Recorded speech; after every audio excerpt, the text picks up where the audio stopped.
Every day in the USA, people find themselves in court.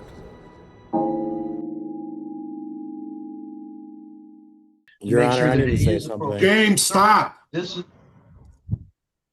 I know you want to explain your behavior, but it's too late for that. No, I was invited over for sexual intercourse.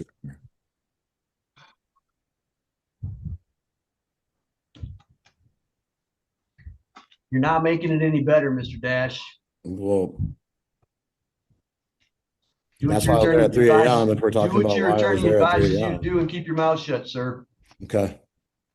All right. The next case is James Dash and Rebecca Degrees. That's file 25-40752-LT. Mr. Good Blumberg. afternoon. Good afternoon again, Judge. Elliot Blumberg on behalf of the plaintiff, James Dash. I do see Ms. Is it Degrees, or how do you pronounce your last name, ma'am? Good afternoon, Your Honor. It's DeGrez. DeGrez. All right. Can Ms. you hear me? DeGrez is Okay. here as well. This is a first hearing on a landlord-tenant matter. Mr. Blumberg, how do you wish to proceed for the plaintiffs? Judge, so the record is clear, Mr. Grez was a tenant as a guest of my clients in a home that they had once resided in. There was a mediation agreement signed by the parties that required Mr. Grez to vacate the property on March 31st of 2025. She didn't do that, hasn't paid rent since then. We are ultimately seeking an order of possession. We would like her evicted from the property. Ms. DeGrez, your response? Oh, good afternoon, Your Honor. There are many nuances and there are additional pending charges against Mr. Dash. I did submit an envelope with 2 letters to yourself for your reference, if you would be so kind to review that at this time. It's difficult for me to talk about. Have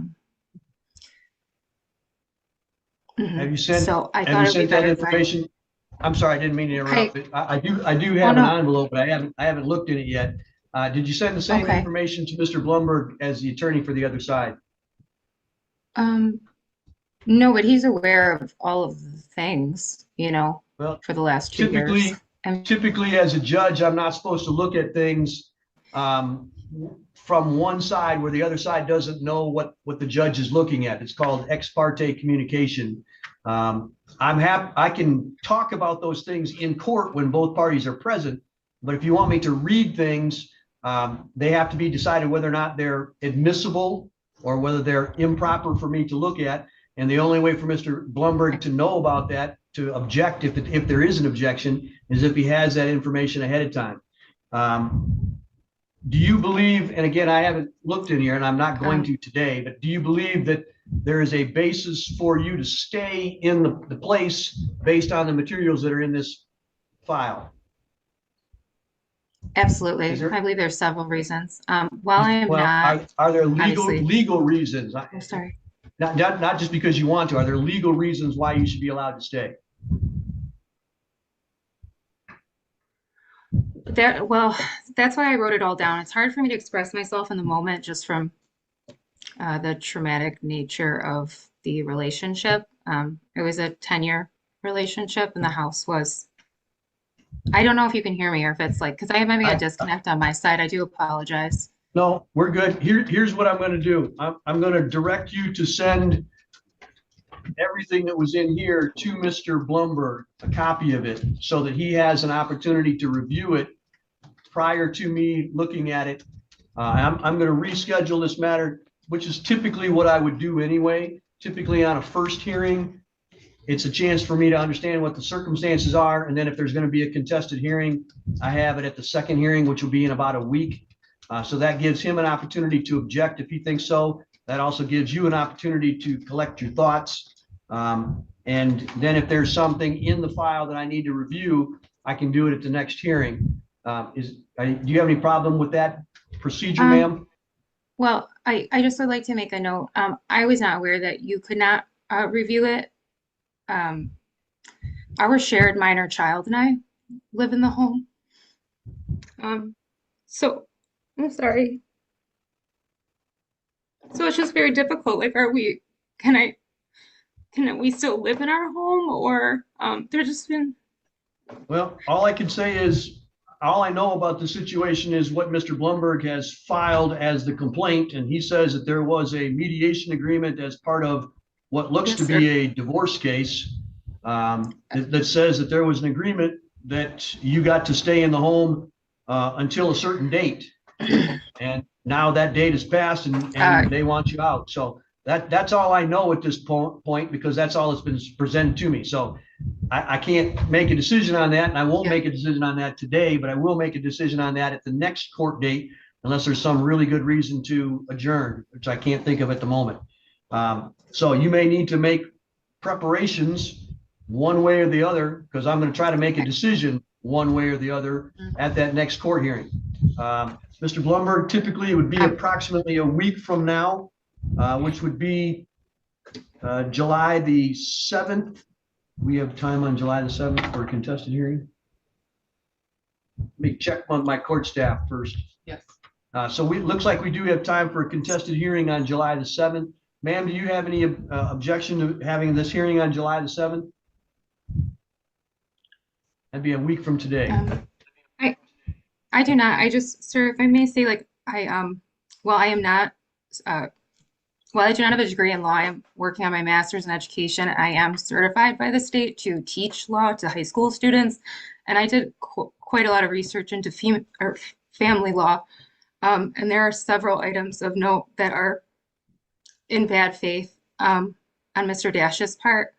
You're going to And have as an far- opportunity to tell me all that stuff at the next court hearing then, if that's where you want to go with this. But I can't make a decision today if Mr. Blumberg hasn't seen the information that you want me to see, because he's entitled to that. You understand what I'm saying? Oh no, I very much comprehend All right, what you're so saying, sir. anything that you want me to consider for next week, and if it's in here, you need to send all of that to Mr. Blumberg. I'm not going to look at it until then. And if you start talking about it next week and Mr. Blumberg hasn't seen it, I'm going to say, sorry, I can't consider that, because he's entitled to look at all that information. Do you understand? Yes, sir. All right, Mr. Blumberg, any objection to next week?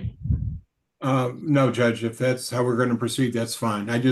I'm acting in good faith that she will provide me whatever it is she gave to you. Well, and I've told you what'll happen if she doesn't. I So agree.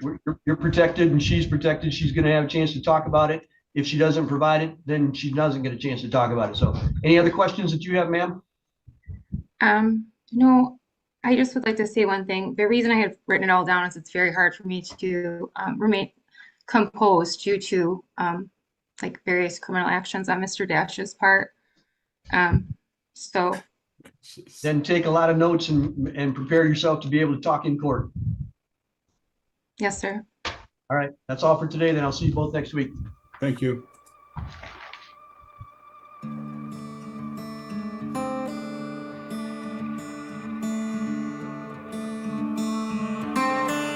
Next matter is the state of Michigan versus James Dash. That's file 25-43580-FY, set for a status review. Mr. Blumberg, is that your case? Yes, it is, Judge. Thank you. Elliot Blumberg on behalf of Mr. Dash. Is your client here today? Is he with you? He's appearing via Zoom. I do see him now. I just lost him in the shuffle. Sure. All right, Mr. Dash is here. Ms. Brucker is here as well. This is a time set for a status review. Do we have a resolution of this matter? Yes, Judge, I believe we do. After negotiations with the prosecutor's office, my understanding is that counts 1 and 3 of the complaint will be dismissed. Mr. Dash will be pleading no contest to attempted resisting and obstructing. And the reason for the no contest plea is that there is ongoing litigation with the mother of his child arising out of this incident. So if I can, Elliot, the way the court will structure it is it'll be an added count for attempted resisting the obstructing, and we would dismiss counts 1 through 3. You know, I wasn't sure how you did it. I thought it was a lesser included in count 2. whatever, however we need to do it would be fine. It's just cleaner if we add a count 4 for the paperwork purposes, but I appreciate the information. All right, Mr. Dash, do you understand what the lawyers have said? Yes, Your Honor. And is that what you want to do? Yes, Your Honor. All right, listen carefully because there are some rights that you would be giving up if you want to do that.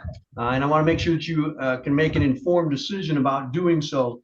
Right now, you're charged with 3 counts, which include count 1, attempted home invasion in the 3rd degree, count 2, police officer resisting and obstructing, and count 3, malicious destruction of a building. There would be an added count 4 that would say that you did attempt to resist and obstruct a police officer, being Troopers Kennedy and Trooper Wayner, and then the other 3 counts would be dismissed. Is that your understanding of the agreement? Yes, Your Honor. And that you would do this by a no contest plea, which means that you would do that by agreeing to take the consequence, but you would not have to make a statement because there's ongoing litigation. Is that what you understand as well? Correct, Your Honor. All right. Right now, you have certain rights, and I want to make sure that you understand those rights before you enter a plea.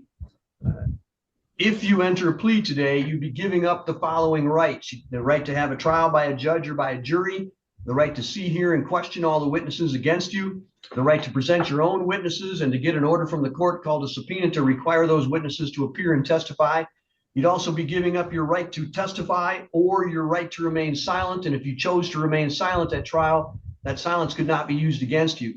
Also at trial, you'd be giving up your right to be presumed innocent until proven guilty beyond a reasonable doubt, and to have that burden remain with the prosecutor at all times. Finally, you'd be giving up your right to appeal automatically from any trial decision. And by entering a plea, you'd be limited to asking the court for permission to appeal. Do you understand all of those rights? Yes, Your Honor. Do you have any questions about any of those rights? No, Your Honor. Knowing all of those rights, is it still your intent to enter a no contest plea to the count 4, attempted resisting and obstructing? Yes, Your Honor. All right. I'm going to ask you to raise your right hand so I can swear you in just briefly. You swear the testimony you're about to give will be the truth, the whole truth, and nothing but the truth, so help you God. Yes, sir. Yes, Your Honor. All right. Has anybody promised you anything or threatened you in any way to get you to enter this no contest plea? No, Your Honor. Are you doing this of your own free choice and free will? Yes, Your Honor. All right, Mr. Blumberg, I'm looking for the affidavit of probable cause. Do I have your permission to read that, to use it as for the factual basis? Yes, Judge, or alternatively, there is a page entitled 0011 that has the written statements by Trooper Winter that would also provide the court a factual basis. Either of those would be sufficient. All right, I do not have the police report in the court file. At least I don't believe I do. So let me review the affidavit of probable cause, and I'll let you know if I have any other issues. Okay.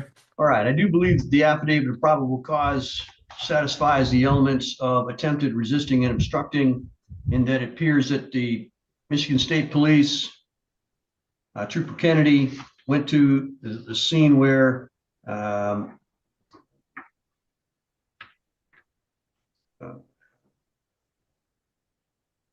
person by the name of Rebecca DeGrez was living. Previously, Mr. Dash had lived at the same address, and there was currently a personal protection order pending that forbade him for being at that residence.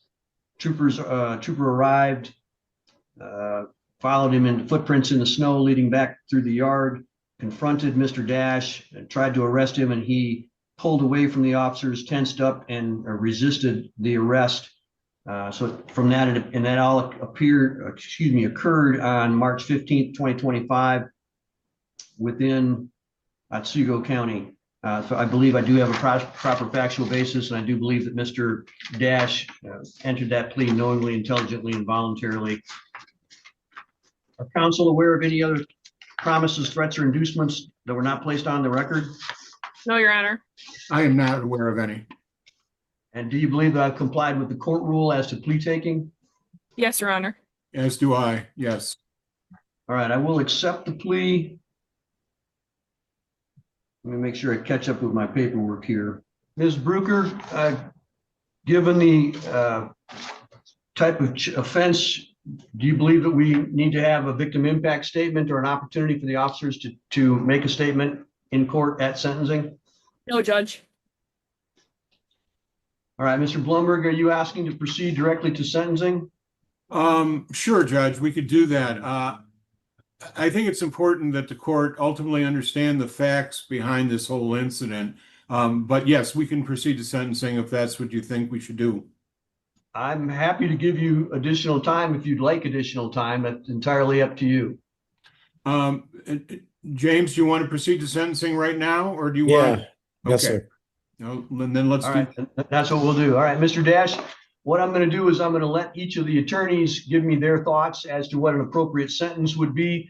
And then I'm going to give you that same opportunity right before I decide what to do with the case. So Ms. Bruker, your thoughts on sentencing? Just to give the court a summation from the prosecutor's perspective of the facts, officers were dispatched in response to a violation of a personal protection order. On that date, Mr. Grez had a valid personal protection order that was still in place. Mr. Dash came to that residence, attempted to enter the residence. When police arrived, he hid himself behind a tree. He would not come out from behind the tree. They had to use some force to place him into handcuffs and to place him in the patrol vehicle. So here we are on that case. I mean, as to those facts. So what I would ask the court to do is to place him on probation. Even though Mr. Grez is not a victim on this particular charge, I've had conversations with her, and she's indicated to me concerns about substance use and other factors. So I'd ask that the court, instead of other types of programming that probation could order, I'd ask that the court order that he participate in a substance abuse evaluation and follow the recommendations. I believe there may be a no contact order with her as part of our bond in this case. And if the court is able to, I'd ask that the court continue that no contact order upon her request throughout the duration of probation. And aside from that, I just ask for other standard terms and conditions. All right, thank you. Mr. Blumberg, your allocution. Thank you, Judge. There is a long history regarding this case and my client and the mother of his child. Mr. Grez is in fact the mother of his child. She was residing in a home owned by my client. She, by virtue of an agreement reached in the custody matter, she was to have vacated that property. She was there well beyond the period that she was allowed. In spite of that, she contacted my client because there was some issues with the power and electricity in the house. The PPO that he was alleged to have violated was to expire the next day. So in spite of the fact that it was in place, and at the direction of Mr. Grez, he came over he's an electrician by trade. He was going to provide services so that Mr. Grez and his son would have power in the house. He knocked on the door, and for whatever reasons, she didn't let him in. She called the police instead. He, not perhaps understanding the gravamen of the situation, did attempt to hide, and he was arrested. The dismissal of most of the counts in this case come about because there's no legal basis for them. He was the owner of the house. He had every right to enter the house. He couldn't do damage to a home that he owned, so that count was dismissed as well. Mr. Dash has no prior criminal record. This really was about his concerns about his son. And while perhaps he should have waited to the following day while the PPO had expired, he went there based in good faith, trying to provide some services for his child and the mother of his child. I believe that a period of probation, if the court feels it's appropriate, would not need to require any substance abuse counseling. This had nothing to do with alcohol. It had nothing to do with controlled substances.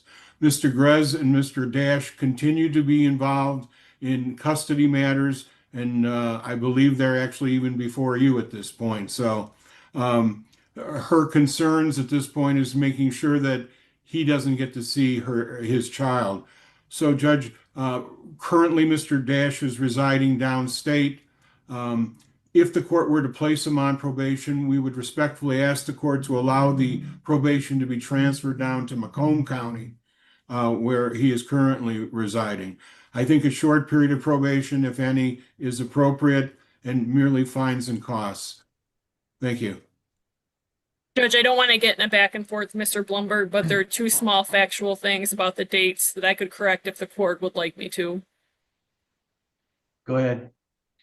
Just the personal protection order was valid through March 19th, and this incident occurred on March 15th, and it was around 3 in the morning when Mr. Dash came to the residence. That's all I wanted to add for context. All right, thank you. Mr. Dash, you have the right to also address me prior to the imposition of sentence. Is there anything else that you would like me to know? Yes, Your Honor. I arrived at the home at 3 a.m. because I was been busy moving locations, and it was easier for me to do that at nighttime in the night hours than during the day. When you're moving a shop, there's a lot of materials, there's a lot of stuff, and it's just easier to do at night. Rebecca DeGrez had approached me to come over and, like Mr. Blumberg said, do some work. And when I got to the address, I was confronted by the police. I made a flight or flight response that I regret. And I do agree with what Mr. Elliot Blumberg said. And I do apologize for my actions of going over there 4 days earlier. But I had zero contact with her, and I was only harassed by her during the whole duration of her PPO. And it's been used to elicit my son against me. And that's kind of all I have to say. All right, anything else that you want me to be aware of? I don't believe so, Your Honor. I believe that if I was to, I'm more than happy to pay fees and fines. I don't feel like probation is necessary. I'm 36 years old. I've never been in trouble once. I feel like most of this case is more just a family matter than anything, and I was wronged by her. I feel like I didn't have really criminal intents, and I still don't. And I feel like if there was to be probation, that it should be non-reporting. But at this time in my life, this junction in my life, I'm still a business owner. I still have a ton of responsibility. I have to be all over the state. It would make probation incredibly hard for myself. And I don't feel as if that should be even a consequence to these actions. I feel like not seeing my son for over 2 years has hurt me more than anything that a court system could inflict on me. All right, thank you, Mr. Dash. Your attorney asked if the probation could be transferred down to Macomb County. I don't think that's going to be necessary. Typically, most probation interviews or contacts is via Zoom and video. So I think wherever you're living at, you'll be able to report with and discuss the matters with your probation officer here. I'll leave that to her discretion. However, typically I wouldn't be granting that request up front. The other general comment that I'm going to make before I become specific about what your sentence is that it appears to me that you've got some decision-making problems. I get it that you could have a fight or flight response when first confronted with the police, which would cause you to hide behind a tree. But once they find you and tell you that they're going to put you under arrest, fighting with the police just exacerbates the problem. And it's one of the largest reasons I'm going to put you on probation. Because if you're making a decision to fight with the police, then we certainly need to monitor your behavior because you're not making good decisions at that time. The other thing that bothers me is that you're at your house, at your ex-wife's or your mother of your child at 3 o'clock in the morning. I don't care who you are, whose house it is. You don't come to anybody's house at 3 o'clock in the morning without asking for permission first, whether you own the house or not. If somebody else is living there, whether you think it's right for them to live there or not, you don't come to anybody's house at 3 o'clock in the morning. Your Honor, this is not your time to talk. This is my time. Okay. 3 o'clock in the morning is not normal business hours. It's not even closely related to normal business hours. You just don't show up. That's just common sense. And if you're not able to make that level of decision making, then the court's going to need to monitor your decision making. Your Honor, I need to say something. James, stop. This is I know you want to explain your behavior, but it's too late for that. No, I was Okay. invited over for sexual intercourse. Mis-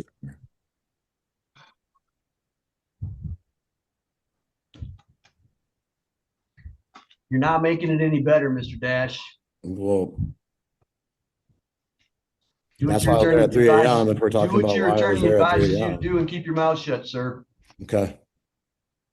All right. I'm going to put you on probation for 180 days. There'll be a probation oversight fee of $180 for that. There's a crime victim fee of $75, a justice assessment of $50, court costs of $300, a fine of $150, and a local charge of $15. Let me add that up for you. It's a total of $770. You can pay that off over the course of your probation. You may perform community service work in lieu of some of those fines and costs at the discretion of the probation department.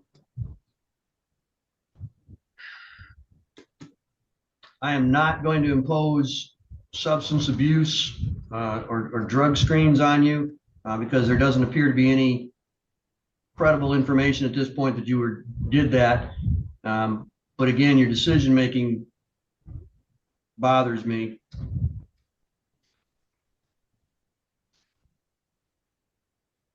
I am going to continue the no contact. You may not associate with Rebecca DeGrez.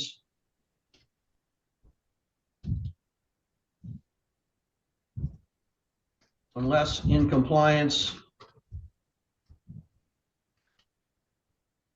with a custody order. So if there's an outstanding custody or parenting time order, or if there's one in the future that's being done, you may have contact with her only for the limited purposes of custody and parenting time as that other order requires. There will be no assaultive, abusive, intimidating, or threatening behavior because of the nature of the allegations of your behavior with the police officers. Are you working downstate, sir? Yeah, I'm working in Romulus. You work Monday through Friday schedule, Yes, sir. Yes, Your Honor. 40 hours a week? Plus. Ms. Hill, are you with us from the probation department? She's gone already? Yep. All right. I'm going to require you to enroll or have an assessment done to see whether you should enroll in an anger management class. I'll leave it to Mr. Blumberg to assist you in finding how to do that. The reason I was going to contact Ms. Hill was she's the probation officer here. She may have some ability to help Mr. Blumberg find one of those or find out how to get assessed for that. But I'll leave that to your counsel. If you are assessed to qualify for that anger management class, you must enroll if recommended and follow all recommendations. That is what type of class and how long it's going to last for and what you have to do because of that class. All right, that will be the order of the court. Any questions that you have, Mr. Dash? No, Your Honor. Mr. Blumberg, anything? No, Judge, thank you. Ms. Brooker? No, Your Honor. All right, that's all for today then. Thank you very much.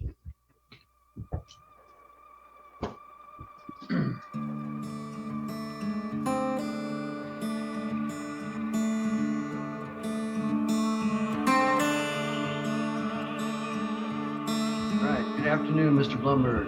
Ms. DeGrez, are you still with us? Yes, Your Honor. Good afternoon. Thank you, thank you. We've gone through the docket on the other civil and landlord tenant cases. We're here on this file, which is James Dash versus Rebecca DeGrez, file 25-40752-LT. Mr. Blumberg, I know that you had a circuit court matter. Are you able to be with us for the duration now or not? Well, Judge, if you recall, we were here a week ago, and at that time you told Mr. Grez to share with me the documents that she served on the court on an ex parte basis. I can tell the court about 10 minutes ago, while I was in the middle of another hearing in front of Judge Mertz, that Mr. Grez hand-delivered these documents to my office. That's clearly not complying with the court's order. Ms. DeGrez? Yes, I do apologize. Well, given the holiday last week, I did attempt to deliver the documents in person on Friday to Mr. Bloomberg's office, and I found them to be closed. So I definitely apologize. I am like a single mother handling a lot of things, which is not an excuse, but I did make an attempt, and I very much apologize. So I'm ready to proceed. There's not very much in the packet if you would like to look it over. And Judge, I don't want to restate the obvious, but she hasn't even complied with your direct order. There is no defense to this case. There was a mediation agreement that required her to be out of the premises at the end of March. She is a holdover tenant, hasn't paid rent. And I mean, if we're going to go forward, that's one thing. But if the court considers these papers, I'm going to strongly object to that.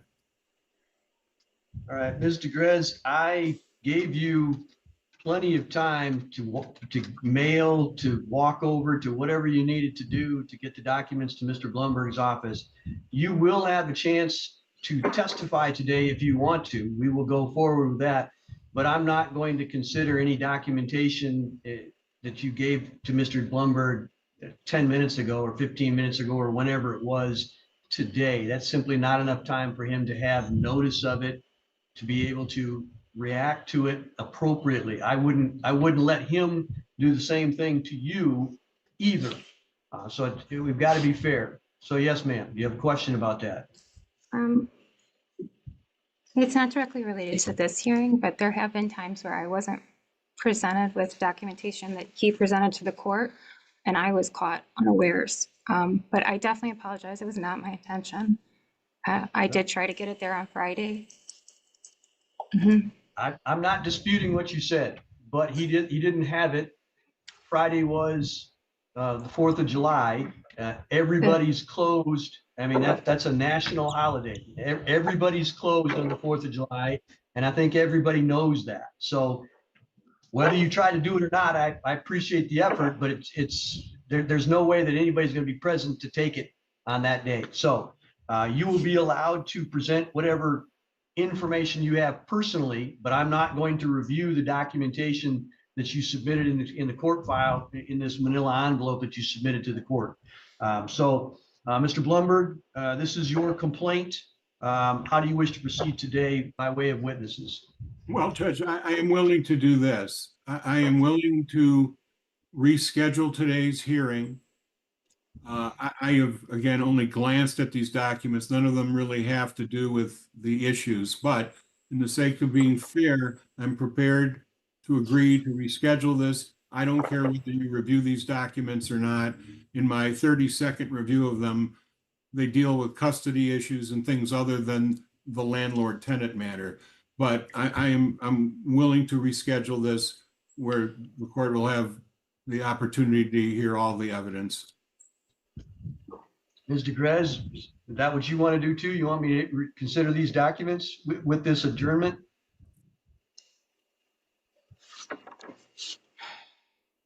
I apologize, Your Honor. I'm just thinking for just 10 seconds. Yep. I just want to process Please that. take your time. I'm comfortable proceeding. I have everything in front of me. I'm organized. I've thought it over and I've studied. So I'm comfortable proceeding. I feel like things just keep getting rescheduled without resolution. I'm having a hard time hearing you, ma'am. I don't know if you're too close or too far away from your microphone. No, I'm naturally soft-spoken. I apologize. I'll turn this up a little bit. I have everything in front of me. I'm organized. I'm ready to proceed. I'm well studied on the matter. If you care not care, but you cannot consider the envelope, I accept that. I feel like things keep getting rescheduled to my own humiliation. So, Mr. Dash, are you with us? If so, I need to see your video on and your audio available. Yeah, I'm here. Need to see your video, sir. Can you see me? I can. Thank you very much. All right, Mr. Blumberg, go ahead. Judge, let me, if I may, just take a moment to give you an overview of where we're at in this matter. Mr. Grace is the mother of my client's child.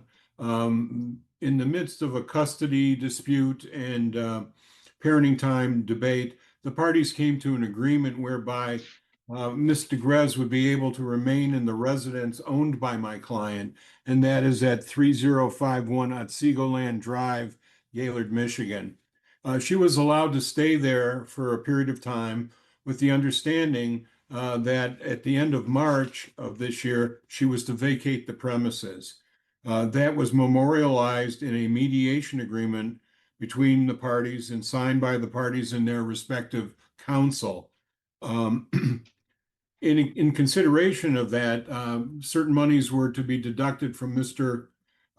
Dash's child support obligation. Well, March came and went, and Mr. Grez has remained in that property since then. She's been served properly with a notice to quit and a complaint to recover possession of property. Her defense is, as I read it, or at least as I hear it, is that she's a single mother and she has no place to go. And there were other, I guess, conditions that she believed would somehow allow her to stay in the property.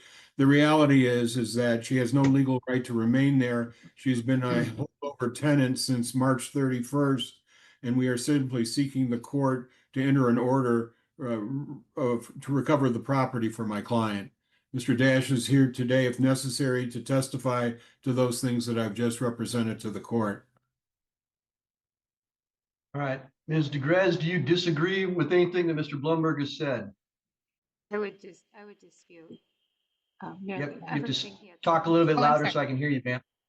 I apologize. I would in fact dispute that almost everything he said and the eviction itself. Is there an agreement between the two of you for you to be out at a certain date? Yes, sir. If I may provide background as well, just briefly. I am the primary caregiver, sole caregiver of our shared minor son, Colton, and I have maintained the stable residence at 3151 Otsego Land Drive since November 2019. We did enter a mediation agreement that was dated August 1st, 2024. It did include Ma'am, every time you look to the side, I don't have the ability to hear you then. So you either Okay. need to move the paperwork closer to the microphone or change something somehow so I can hear you. Yes, sir. I do apologize. The plaintiff and I did enter into a mediation agreement, which was dated August 1st, 2024. There were specific terms in that agreement that do apply directly to our situation now. First was conditions related to payment of the arrears by the plaintiff, which was conditional then on my move out. There were additional financial and logistic responsibilities, as well as within the mediation agreement, there's a mutually agreed upon review to revisit mediation before summer 2025. I did make several attempts with community mediation services. They did reach out to James and Mr. Bloomberg, and my attempts for further mediation were denied. There was no final eviction or move out date unless said conditions were fulfilled in good faith. And there's more. There was no official lease. It was just the date in the mediation agreement. There was no official agreed upon terms outside of that date with the various conditional matters I had already stated. Additionally, Mr. Dash did unlawfully lock me out on March 18th, 2024, violation of MCL law 600.2918. I do have video proof from the Michigan State Police, 2 10-minute videos with Trooper Hop of Mr. Dash changing the locks on Colton and I, and not allowing us What was back the in. date on that? What was the date March- of that? March 18th, 2024. So this would have been just as like within process of trying to get the PPO. Of 24 or 25? 24. So that would have been before the lease agreement or the mediation agreement, I mean? Yes, and there was no, I asked for a lease. I was never given a lease. So the illegal lockout, you say that there wasn't a lease agreement. How did he illegally lock you out if there was no lease agreement? So this was documented in the PPO. Not resistance. When he had disputed the PPO, there was like a 3-hour court we had with Honorary Judge Mertz, and so this has all been documented. I would think well documented. I'm not disputing the documentation, but the question I have is Oh. how would it violate the Yes, sir. landlord-tenant law if there was no lease agreement and this happened prior to the mediation agreement? Due to domestic situations at the time, Cole and I were living there by ourselves, and Mr. Dash had become very threatening. So I left the house for the night to go to my mother's. And then when I returned the next day to try to get Colton's things, he had locked us out. And so I had requested police assistance out of Pier, and they did record that interaction. That was Trooper Hop. So there's never been a lease in place is what I'm saying. And I've definitely tried. But I believe it's always illegal to change the locks on someone's place of residence, which it was clearly mine established since November 2019. All right, but then you stayed with him for the end of March, April, May, June, July, and then August before the mediation agreement, right? No, sir. Mr. Dash was not present at the home after a domestic incident in August. And So up to that point, were you residing together? up until August 2023, yes, until that reported domestic incident, we were. Yep. So you're alleging that he changed the locks in March of 24, That is correct, sir. then you reached a mediation agreement in August of 24. Mhm. All right, I just wanted to make sure that I understood your timeline. Thank you. Okay, I have more in case you need more. Well, let's take your statements one at a time. Mr. Blumberg has said that there was a mediation agreement, and it appears that you agree with that. And I'm looking at it, it's dated Thursday, August 1st of 2024. Mhm. And it does say down near the last paragraph, the opening sentence says, both parties agree that Rebecca will stay in the home owned by James until March 31st, 2025. Am I quoting that correctly?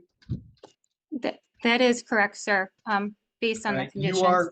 You are alleging that there are some caveats to that, some conditions on that. Absolutely, and other illegal bad faith things. I'm sorry, I didn't hear what you said. I apologize for interrupting. No, you're fine. I said Yeah. as well as further actions by the plaintiff that I would consider illegal and against, like, the All right, eviction so in general. Date. let me take these things one at a time then, so I can understand them in order. Okay. What is your first reason for believing that there's an additional condition in play? Start with your first one, and we'll take them in order. Okay. And just one little bit of background. The mediation did go for hours. I'm again having a hard time hearing you, ma'am. I'm so sorry. I keep trying to speak up. It could be my computer as well. I do struggle with Zoom. So during the mediation agreement, it did go on for hours. I was under like severe emotional and mental duress, and I did agree because I felt I had no other choice. Judge, I object. First of all, as you well know, what goes on at mediation is confidential. The mediation agreement reflects the agreement of the parties and their attorney. She was represented by counsel at the mediation. So any discussions about what went on in mediation, I believe, is improper. All right, ma'am, counsel is correct. An agreement is an agreement. It really doesn't matter how it got there or when it got there or under what circumstances it got there. This is an agreement. It appears to me that it was, has this been entered in a court order that solidified this? I assume in the custody proceedings. Yes, Judge, it has. Ms. DeGrez, do you agree with that this has been solemnized by a court order so that it's a binding agreement on the parties? Yes, sir. I have the dates here as well. It was with Honorary Judge Mertz. I would just like to add though, if, just given the context right, of so- domestic matters and like that the threat, like I felt very threatened. I still do. Ma'am, whether you felt threatened or not isn't going to change anything. If this is a court's order Okay. out of this mediation agreement, it is what it is. Whether you agree to it willingly or unwillingly or under duress or whatever, I can't change that now. All I can do is enforce what it says. So both parties have agreed that there was a mediation agreement. Both parties have agreed today that this was been put in place under a court's order in the custody and parenting time case. So I need to know whether or not there are these conditions that you allege to this agreement. So the agreement says in one sentence that you're supposed to be out by March 31st. What do you believe allows you to stay after that? What are the conditions that you outline? So lay them out for me and we can take them one by one. So what's your first condition? Yes, sir. Within the parenting condition, there was no lease given to myself. Ma'am, I'm sorry, but every time you turn your head, I cannot hear you. So if you want to have me hear you, you have to face the camera and speak directly into the microphone. Okay, I'm so sorry. I just get a little nervous. So I think foremost, there was no official lease telling me any further terms. In a lease situation, there's usually like a month to month that happens, and that would just be like the very tip of the iceberg. Is there not being a lease, me asking for a lease, not being provided with one, and repeatedly like trying to go through community mediation. So I'm not even sitting in front of yourself right now. So that would be the first, no lease. There's Okay, several things that. So the first one is no lease. Mr. Blumberg, your response to that? Judge, there didn't need to be a lease. It was a verbal agreement reduced to writing that allowed her to stay in the home until March 31st of 2025. Any other terms in terms of who was paying the utilities, none of that was an issue or a factor in her ability to stay there. And again, there were no conditions. If the court reads this mediation agreement, there's no language in there that says the right to stay in the property is conditioned upon Mr. Dash complying with all other terms. Because if that's the road where she's going down, the fact is she's been the one that's denied my client parenting time, which was granted by the mediation agreement. Well, so there didn't need to be. I'm not here to, sorry to interrupt, but I'm not here to do parenting time. This is a landlord-tenant matter. That's a different court. That's a different proceeding. So the issue is whether or not the fact that there was no written lease allows her, or is a condition, would allow as a condition for her to stay longer. I know of no legal precedent that would say that that is true, ma'am. The fact that there was no written lease may have enforcement consequences as far as him requiring you to pay rent, but I don't know of anything that says that you get to stay longer without his permission. And clearly he has revoked that permission at this point. So I don't know of any legal requirement that says that you are allowed to stay other than by the party's own agreement after you've reached an agreement that says you are to be out on a certain date. So I'm going to deny that as a basis for allowing you to continue to stay. What is your second reason that you believe would allow you to stay longer than March the 5th, March 31st? Okay, very good. So I do disagree with Mr. Blumberg. Verbally within that mediation, it was known or agreed that the payment of the arrears was how I was going to move out of the house as well. Like it's pretty conditional on it. So the second basis is that you believe that he had to repay child support arrears in order for you to be required to move out of the home. Is that Yes, correct? sir. And yes, sir.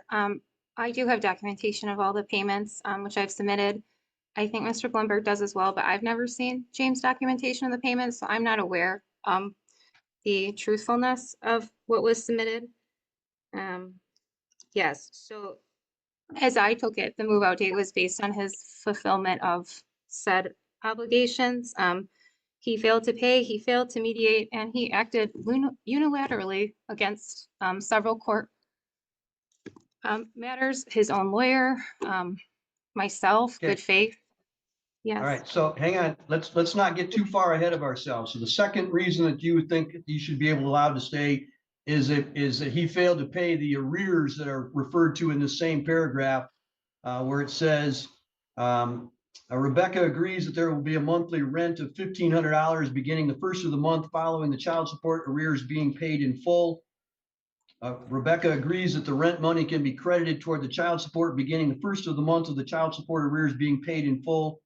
And then James and Rebecca will provide receipts of payments as a credit since March of 2024 to both attorneys on the child support in arrears. So you believe that those three sentences together give you a condition that says that you can stay until he pays off the arrears. Is that what you're arguing?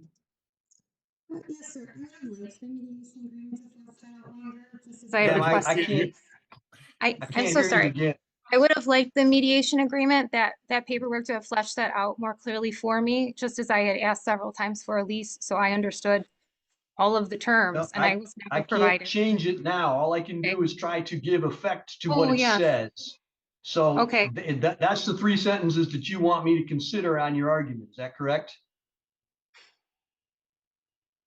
That's what you think says that you can stay there longer if he doesn't pay the child support arrears. That's what it says, so, yes. All right, Mr. Blumberg, your response to that.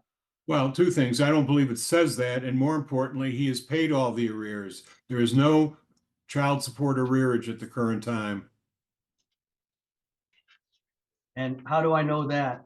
Well, Judge, that's a custody and parenting time issue that you're not going to be addressing today. So I can So assure what- the court that the front of the court would be filing motions against Mr. Dash if he was in arrears. They have, All right, there's several motions. There's 61 items. all right. Here's the language says that there will be monthly rent of $1,500 beginning the first of the month following the child support arrears being paid in full. From this document alone, I can't tell when payment of rent was supposed to start. It would be some point in the future from the date of this agreement, whenever the child support was paid in full. Yes, when the arrears were paid in Next- full was when that would start. There is no Okay, so payment that's- on the house as well. The house is paid off. That's an important right. detail. Yeah, So- there's no Nothing payment to on do the with house. it. All right, The hang on. mortgage is paid. All right, stop. Let me process it. The next sentence says that Rebecca agrees that the rent money, when paid in the future, can be credited toward the child support beginning the first of the month of the child support arrears being paid in full. So there's another in the future thing gonna happen. So rents in the future, rent being being placed towards or credited towards child support is in the future, again, after child support is paid or the arrears is paid in full. And then the only other sentence that's there says that Rebecca and James will provide receipts of payments as a credit for what has been paid since March of 2024. So something in the past. So I got two sentences that deal with something in the future. And I got a sentence that says something in the past, and we're going to try to work all of this out about the arrears. It doesn't say anything about condition on when you are to move out of the house. It is rent for while you are staying there. Which would start in the future if the arrears are paid off. I assume if the arrears are not paid off, you would never owe rent. And all it is all that language is conditioned on rent being, or excuse me, arrears being paid first. But if it is, then you owe rent. If it's not, you don't owe rent. It's got nothing to do with how long you stay in the house. Okay. Okay, so I can't find any reason for payment of arrears to be allowing you to stay within the home. Okay, so your next allegation of a condition is that you said he failed to mediate as to parenting time. Is that correct? Well, that and the It- matter of the house. I'm sorry, That that was- that in the matter of what? The house, that and the matter of the house. That was to be discussed in mediation. What about the It's house not- is to be discussed in Neither- future mediation? Um, What about the house was supposed to be discussed in future Our- mediation? our shared minor child and I staying longer than the date in the mediation agreement was to be Where does discussed in the it, where mediation. does it say where does it say that that's going to be further mediated? It does not, sir. I would have liked it to be included, but I don't have control. Well, you did at the time of mediation. You could have put that in there, but you didn't. So that's what I'm asking you. But did I miss something? I don't see it within this mediation agreement that you're going to come back and do future mediation on how long you get to stay in the house. Can you point that out to me, or is it not there? It is not there, sir. You're correct. It would have been nice to have an addendum on that sentence that said, and as well as the house. All right. Well, all I can do is enforce the agreement as it's written. So Yes, sir. I'll have to deny your request based on the failure to mediate on the house because it's not within the document. And it doesn't appear to me to be a reasonable reading of what the document says to imply that or to infer that at this point either. Because future mediation is stated previously, I believe, yeah, 4 paragraphs above that, James will have 6 weeks of parenting time commencing in the summer of 2025. If the parties cannot agree on the schedule, they agree to return to mediation. So there is a paragraph in there that talks about returning on a specific item. So you could have put that in there about the length of time you were going to stay in the home, and that wasn't done there. Is there any other condition that you have that you believe allows you to stay within the home? Yes, sir, I do. Go ahead. I may proceed. So the unlawful lockout of 3/18/24, of which I have trooper video from, is that not Okay, relevant? so the lockout Legal of action? March 18th of 24, Mhm. which is approximately 4.5 months before this mediation agreement, why would that allow you to stay longer than so you have the lockout in March, you have the mediation agreement in August of 24. Why would that extend the period for you to stay that you reached in mediation in August? Why would a March event change an August agreement? Feel free to interrupt me. This might be- I'm sorry, ma'am, I can't hear you. I said, feel free to interrupt me. This might take me a minute to- I still can't hear you for whatever reason. I don't know if it's the microphone or, here, let me pull that out. If you're close enough, I get you, but as soon as you back Okay. up a little, I can't hear you. I just don't want you to see my whole face. So, okay, here we go. Your whole face is just fine. I don't have a problem looking at your face. So you're Okay. good. I just need to hear you because it's important. Okay. Yes, very good, sir. So feel free to interrupt me. I would like to respond to that. Go ahead. Yep. This is just one item that reflects a pattern of control that the plaintiff has exercised over myself for over a decade. There was a criminal case that was pending that was led to a plea deal just this past week and additional humiliation on my part. Judge, I'm going to object to this. It has nothing to do with the landlord tenancy I'll get matter. there. Excuse me. I'm can I getting just- there. Let me just finish for a Ms. second. DeGrez, hang on, Yeah. both parties, hang on. Let me explain it to her. Ms. DeGrez, Mr. Blumberg has the right as an attorney to object to an argument or a statement that the other side makes. So he's made an objection. I'm then going to come to you and you're going to tell me where it is that you're going with this argument, and then I'll rule on whether or not it's going to be allowed. So he says that your argument that decades worth of alleged bad behavior on Mr. Dash's part isn't relevant to this agreement. So I want you to tell me why you think it is. Myself, yes, me. I'm Or Mr. asking you that. Yes, go ahead. Okay. Tell me why Um, I should consider it. Okay, I believe this attempted eviction is a clear act of retaliation and harassment intended to punish me for any testimony that I would have put in for the case that was just decided this past week, continually undermine my stability and safety and coerce me into silence. The threats placed on both myself and our shared minor child put us at severe risk of homelessness. Our child will lose shelter, safety, schooling, community, access to care. We're very well established in the community. I work at the high school. So this constitutes child endangerment on Mr. Dash's part for forcing an eviction for his minor child that very much doesn't want to move. Under Michigan law, MCL 722.622. So I consider this to be like a retaliatory eviction and leading to child endangerment. I Okay, have more as well. but the idea behind all, you want to explain in a little more detail as to what he's done to you that causes you to believe it was a retaliatory eviction. Is that correct? I can All right, I so can do that. I just want to make sure I understand your argument first. So Mr.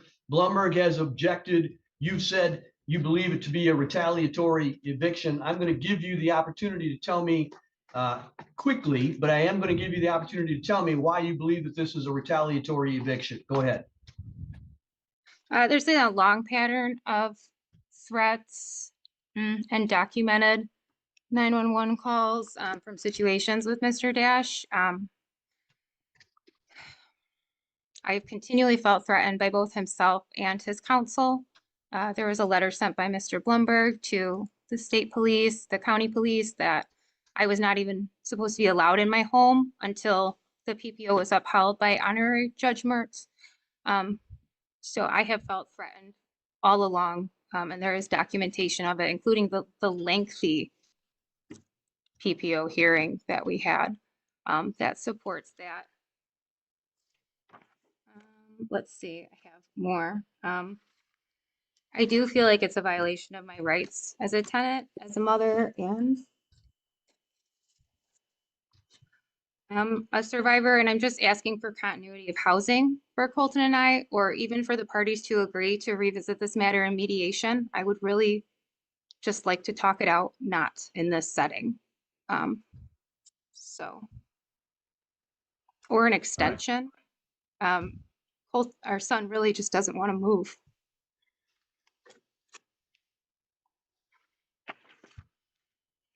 Anything else that you want me to be aware of regarding this claim of retaliatory eviction?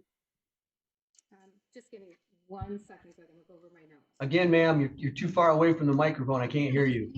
Just give me 1 second so I can look over my notes. Yep, go ahead. Let's see. Fulfillment of obligations, arrears, engagement, mediation, failed to pay, child endangerment. Oh, I feel that the threats are retaliatory based on my reporting of these incidents. Like I said, there's multiple calls, documentation with both state troopers and county police. And I feel like it is also retaliation for my cooperation and respect for the legal system and for law enforcement. To my knowledge, like it would constitute grounds for court protection, which I currently have in a no contact order, not for eviction. Right. Is there anything else that you want to tell me about regarding the retaliatory eviction? No. All right, Mr. Blumberg, your response to that. Judge, this is hardly a retaliatory eviction. This is a date in which she agreed to vacate the premises. She has been there improperly as a holdover tenant since March, April, May, June. Here we are in July, and she still refuses to vacate the property and asserts some ridiculous claim of retaliatory eviction and child endangerment. The fact is she was a guest in my client's home up until the time where they separated. And when we entered into this agreement, the parties agreed she would stay until March 31st. That's why my client is seeking to regain possession. She has no legal right to be there at this point. We would ask the court to disregard any claim of retaliatory eviction. All right. Ma'am, I can certainly understand emotionally why you would believe that you are being threatened or that you have in the past been threatened. I can certainly understand why it would be emotionally difficult for you to leave the home and why your son would not necessarily want to leave the home. But I find no legal basis for believing that this is a retaliatory eviction. The date noted in the mediation agreement and subsequently affirmed by the court's order was that you were to stay in the home owned by James until March 31st of 2025, which means that after that time, he has a proper legal basis for asking that you be, in essence, be evicted. He has taken advantage of that. There is no indication on this record that he has, by filing this action, that he has violated some other law or some other court order. I've not heard or seen any indication that the custody or parenting time order has been violated or that the personal protection order has been violated by this request. The request is a normal, legal landlord-tenant law request. It's not, he didn't self-help. My original thought when you first brought up the lockout was that that was in March of 2025 and that this was somehow a self-help cause of action and that you were objecting to that. So I see no action by either Mr. Blumberg or by Mr. Dash that is retaliatory. They are simply using the court system to enforce a legal right that you agreed to when you reached the mediation agreement and that the court affirmed when it entered the court's order in the custody and parenting time thereafter. For that agreement to have any effect, the court has to be able to enforce it. And the court, the mediation agreement and the court order very clearly says that you were to stay in the home until a specified date. You have now exceeded that by a number of months. It was supposed to be March, the end of March this year, so April, May, June, and now we're through the first week of July. You have exceeded that time period. So I'm going to deny that as a reason for allowing you to stay further within the home. Do you have any additional conditions that you believe would allow you to stay within the home outside this mediation agreement? Did you refuse the child endangerment situation with him then, forcing his minor child to be homeless? The statute that you cite, MCL 722.622, is the child protection statute, and it basically is the definitional section. It does not contain. It does not contain a specified definition of child endangerment. There are certainly definitions of neglect and abuse, child abuse, serious abuse or neglect, all of those kinds of things. But the only child endangerment statute that I'm aware of in the state of Michigan is drunk driving with a child less than 16 years of age in your car. That's called child endangerment under the Michigan statutory scheme. I understand what you're saying, that by kicking your son out of the house at without you having another place to go might be some sort of abuse or neglect in your mind, but I don't find that as a matter of fact today, because I don't know under what circumstances you would be able to move the child. And if you are the parent, as you've alleged, if you are the parent with custody at the moment, where the child is going to stay would fall on you first, even if you were. So if this was a third party that was saying, hey, you haven't paid your rent, I'm going to kick you out, it's not abuse for that landlord, whoever that landlord would be, to remove you from the home. Even if you were to be homeless at that point, it would be your job to find the child immediate shelter. And if so, I can't make a finding of fact that says that his use of the court system to enforce a right that he has is child endangerment, because it's not a statutory phrase or a violation. I also find that it's not neglect or abuse under these exact circumstances as I have them today, because you are able to provide, even if he was to kick you both out, he knows that you are able to provide for the child's immediate safety and find the child an appropriate place to stay immediately thereafter. So I don't find that that is a proper basis for action to extend the time period for today. Is there any other condition that you would propose? May I just point out a specific law? Go right ahead. 750.161. And I hear you. I understand what you're saying. In section 161 of that, in reference to Mr. Dash, a person who being of sufficient ability fails, neglects, or refuses to provide necessary and proper shelter, food, care, and clothing for his or her spouse or his or her children under 17 years of age, is guilty of a felony, punishable by imprisonment, etc. He meets all of these things. Like, he has not provided necessary shelter, food, care, clothing. Yes, just to give you, because you had said, and you are correct, that's just like a very simple, like stating what the law is, the first one I named, but this one kind of fleshes that out a little bit more. But I do accept as well what you are saying. I do not feel like we can look at this from an objective perspective, as this just my landlord. This was our family home. We worked for together, paid it off together. There's no mortgage payment on the house. And I'm trying to advocate for myself and my son. Mm-hmm. I don't have a problem with you advocating. I do not. I don't have a problem, ma'am. Ma'am, hang on. Oh. I don't have a problem with you advocating for yourself and your son, and I think you're doing an admirable job. So that's not an issue. The issue is, that's all that's in front of me today is landlord tenant. Mhm. Does a landlord have the right to remove a tenant when there's an agreement between the landlord and tenant to move at a certain date? And the answer to that question is yes, he does.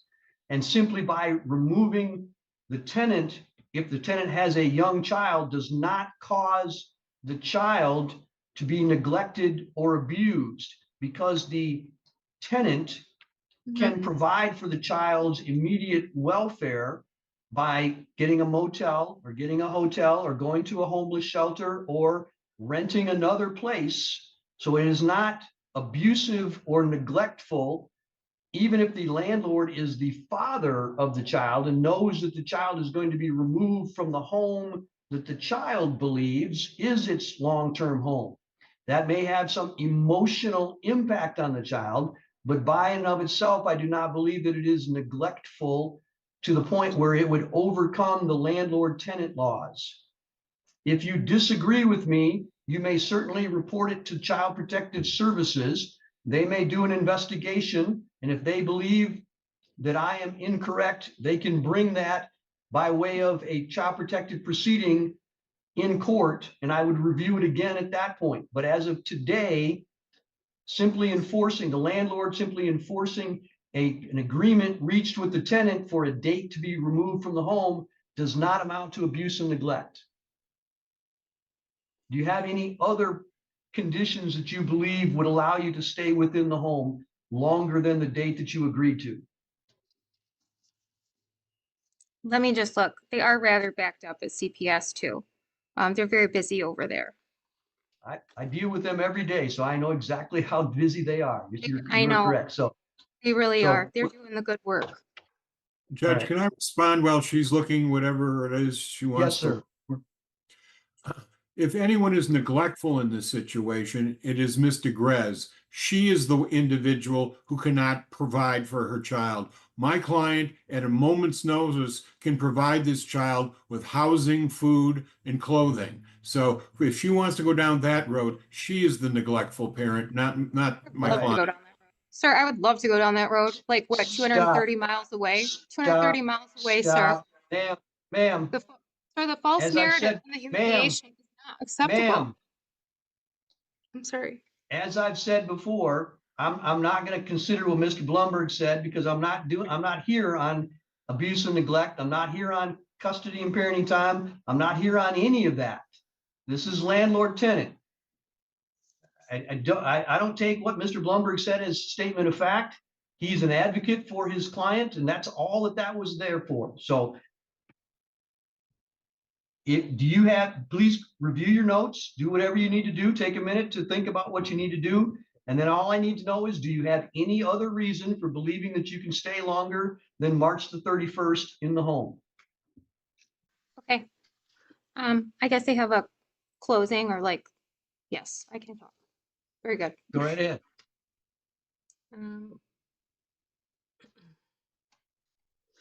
I would request the court not to think of this situation as a contractual dispute. It is a matter of child safety, survivor protection, and a parent's right to remain housed while completing my master's degree and caring for our shared son. The plaintiff's actions are consistent, the long-standard pattern of abuse and retaliation, and this should be evaluated as such in any legal setting, especially as it pertains exactly to this. I don't believe it could be looked at objectively as a landlord-tenant typical situation that you described. I do understand what you have said. I agree with this very much. I would like the court to consider the non-performance and retaliatory motives of the respondent with this. And please just uphold my continued right to reside at my home at minimum until a mediation session can be held and we can agree on further terms. It's in the best interest of our child. But again, like you said, I realize this is not a custody dispute. From my perspective, I felt like it was in bad faith the arrears weren't paid, and that was verbally discussed, agreed upon. And it is to my detriment that it's not an addendum within the mediation agreement. I did request an addendum to the mediation agreement in January as well, and I have been denied continually. That is all, sir. All right. Mr. Blumberg, do you want any response? Just briefly, Judge, and I'll try to stay on point. Contrary to what Mr. Grez says, this is a contractual situation. There was an agreement freely and voluntarily entered into by the parties. It specifically gave Mr. Grez the ability to reside in that place until March 31st of 2025. In spite of our numerous requests to peaceably ask her to leave, she refused to do so. And we had no choice but to bring this action seeking the court ordering her removal from the property and retaining possession to my client, the rightful owner. This isn't about custody. It's not about child endangerment. It's about my client's legal right to retain his property. Thank you. All right. Ms. DeGrez, I can certainly understand, as I said before, the emotional impact that the request to leave the family home and the whole home that you've shared with your child for a long period of time, why that would have some emotional connection to you and why that would be difficult, probably economically, emotionally, socially. However, this is nothing more than a common, ordinary landlord-tenant matter. This is a holdover on a verbal lease, if you will. The parties mediated that as a part of the custody and parenting time portion of your relationship. That was reduced to an agreement. The parties with counsel agreed to have you move from the home on March the 31st. Mr. Dash and Mr. Blumberg are simply asking that the court now enforce that through the appropriate contractual landlord-tenant process. You have been given every opportunity to produce to me a landlord-tenant reason why I should not do that, why I should allow you to stay within the home for a longer period of time, and you've not given me any legal basis for doing so, other than it would be hard for you, it would be hard for the child, and you would like some grace. Unfortunately, I can't make one side agree to something that they do not wish to. The parties reached this agreement. I can only enforce what the parties agreed to. And that's what I'm going to do in this particular case. Mr. Blumberg, do you have a proposed judgment for me to sign today or not? I do not, Judge. I will provide that to the court tomorrow, certainly at the earliest, or maybe later today. Although it's All right. Mhm. Why don't we do that under a 7-day notice? She would be required to be out within 10 days of today's date. That's the most time that I believe that I would normally be allowed to give her. So ma'am, you have 10 days from today's date. Mr. Blumberg is going to send me the original and send you a copy of a proposed judgment. If you disagree with, not with what my ruling is, but what his order says, whether it if it differs from what I have said, then you have the right to object to it, and you must do so in writing. If you don't object to it, I will sign it in 7 days, and it will become the order of the court. Do you have any questions, ma'am? Just, I suppose one, a lease would have been very helpful. The fact that there's not one, I think is a glaring oversight to all of it. Like you said, it's just one sentence. And I begged for a lease. I don't It's very disagree with you that a lease would have been very helpful, but it wasn't there, and I can't go back and change history. All I Neither can do is base things on how the law typically works. There are lease agreements where nobody writes it down. It's not supposed to are be there? that way, but they do that.